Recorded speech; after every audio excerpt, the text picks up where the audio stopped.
On Tuesday night, Labor Senator Fatima Payman did something no Labor government member has done since 1988. She crossed the floor to vote against her party. Payman risked expulsion from the party to vote with the Greens on a motion to officially recognise a Palestinian state urgently, which is against Labor's current policy. On today's deep dive, we'll explain why Payman crossed the floor, what that actually means, and what the consequences could be. So, Lucy, on Tuesday night, we were saying goodbye to a couple of our teammates who are on to bigger and better things in Australian media. And we were having a glass of wine in the newsroom when suddenly you and TDA journalist Harry Sekulich saw something on TV that made you both say words I've never heard before and then run to your computers. The news was that Labor Senator Fatima Payman had crossed the floor. That means that she voted against her party. Why was this such a big deal? Well, it probably should have been less of a surprise than it was to us. Right. Harry had been monitoring rumblings all day in the parliamentary kind of media network that this was something that was likely to happen. So it wasn't a complete surprise, but certainly a big deal. The key thing is that it's really, really, really rare for Labor members to vote against their party, whether they're in government or not, but especially when they're in government. And I think that's really a big piece of context here. So you're being very careful there and you're saying it's rare for Labor members to vote against their party, not members of other parties. Why is that the case for Labor? Well, I think to understand why that's the case for Labor, you have to know what the case is for other parties. So, in the opposition currently, the Liberal and National parties, which is the coalition, most of the time, MPs and senators are able to vote against their party's bills if they don't agree with them. For Liberals, actually, this is considered quite important. The Liberal Party, John Howard, former Prime Minister, described it as a broad church, which basically means there's a lot of different opinions and stances that are grouped together under the Liberal umbrella. So is that basically the idea of like a conscience vote? Yes, exactly. So it's often called a conscience vote or a free vote. Right. I would say the biggest one that I can think of recently, I mean, just the first one that springs to mind is the same-sex marriage vote was a free vote. And if you've ever seen the footage of people in Parliament voting on that bill to basically approve the results of the plebiscite and legalise same-sex marriage, you can literally watch as almost every single person in the House of Representatives walks over to one side of the House of Representatives floor. So everyone in one party sits on one side, everyone in another party sits on another side. Yep. That's literally the meaning of crossing the floor. Right. So on something like that, there have been conscience votes in the past. Now, let's get into the Labor Party. What's the case there? Well, it's basically the opposite. Right. So when TDA journo Harry was looking into this yesterday and the day before, he found that no Labor member has voted against the party while they're in government since 1988. Right. So almost 30 years. And that member in 1988, Graham Cash, actually ended up losing his party endorsement later and having to sit as an independent until 1998. So if you get booted out of the Labor Party, you don't actually have to leave Parliament, right? You can become an independent. Exactly. Which we've seen people leave their parties all the time and become independents, like Lydia Thorpe last year or the year before, I believe it was last year, left the Greens and now sits as a Senate independent. And in the kind of contract that you sign up to when you enter the Labor Party, is that written anywhere? Like, is this idea actually enshrined in text?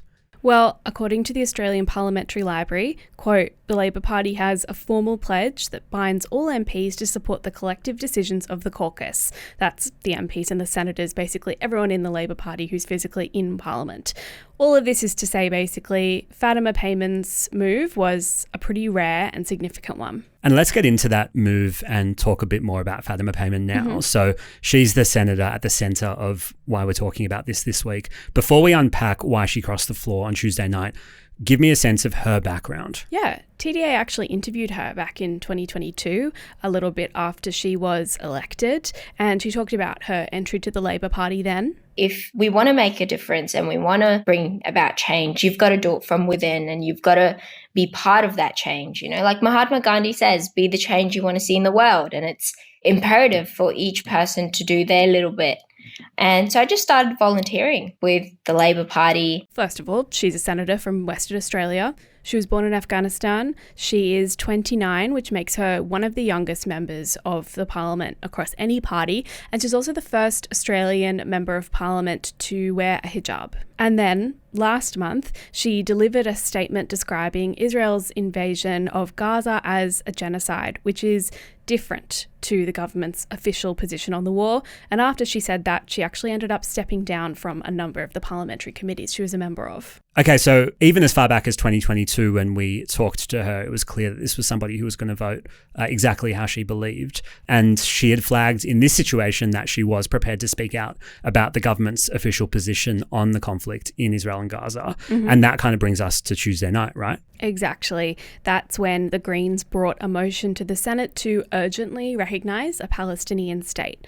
The government voted against that motion, but she voted in favour of it, and so she ended up literally crossing the floor of the Senate to sit with the Greens and independents David Pocock and, who I mentioned before, Lydia Thorpe. Did the government try and offer any alternatives there?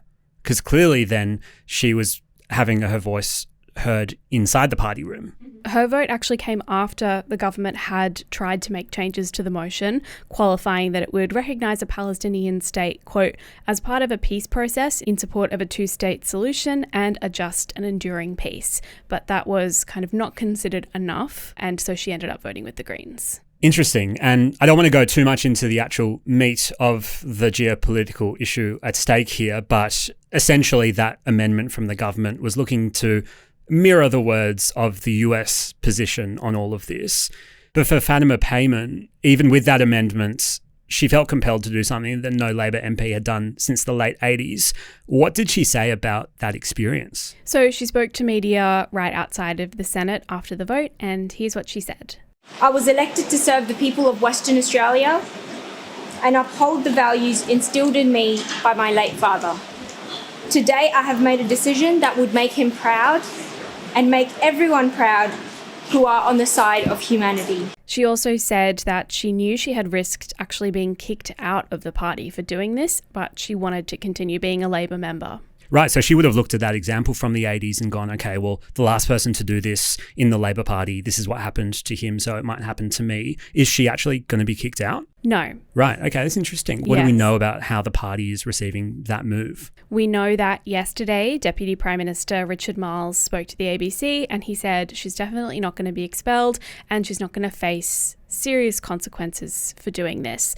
And the reason that he gave for doing that was that he said there's so much kind of division in the community that, quote, now's not a time to be going around expelling people because they're expressing a particular opinion.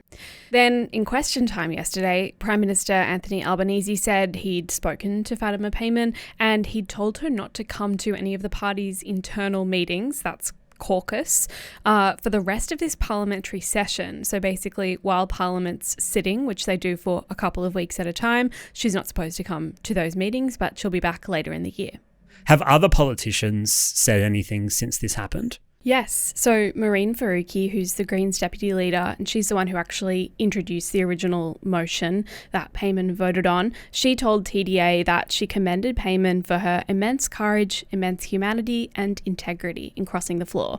On the other hand, Deputy Liberal leader Susan Lee said Payman's dissenting vote showed, quote, weak leadership from the Prime Minister, and she said it was going to mean that other Labor politicians were going to vote with their conscience on particular issues. And what's your sense on how true that statement from Susan Lee is? I mean, is this going to open the door to more Labor MPs taking up the option to have a conscience vote? I have to be honest and say I don't know. If it did, it would be a really big change in the way that this government party operates. But I think this is a very specific issue and I'll be surprised if we ended up seeing more of this. It's a fascinating dynamic of our political institution that of the two major parties, they have very different approaches to how somebody can vote. And it's almost like, you know, being able to express your views has been pitted against the strength of a team. And there's no real right or wrong answer here. I think it's just two different approaches to the same problem. Lucy, thanks so much for explaining that for us today. And thank you for joining us on the Daily Aus for that episode. If you enjoyed what you listened to, we'd love you to press follow or share this episode if you're on Spotify. It really helps us even, creep up the charts, pop up in somebody else's feed. And if you're watching this on YouTube, where we're now putting all of our podcasts, click follow on this channel. You'll never miss an episode. We'll be back again for a Friday episode tomorrow. Until then, have a good day.